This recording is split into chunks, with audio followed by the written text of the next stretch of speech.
ಮತ್ತೆ ಸುಮ್ಮನೆ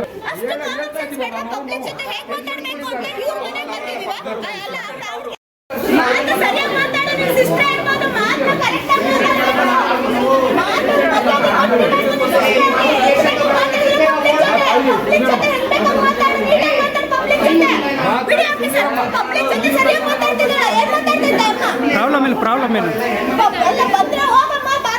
ಹಾಸ್ಪಿಟಲ್ ಬಂದೆ ಅರ್ಧ ಗಂಟೆ ಆಗೈತೆ ಅಂತ ಮೇಡಮ್ ಹೇಳ್ತಿದ್ದಾಳೆ. ಮತ್ತೆ ಸುಮ್ಮನೆ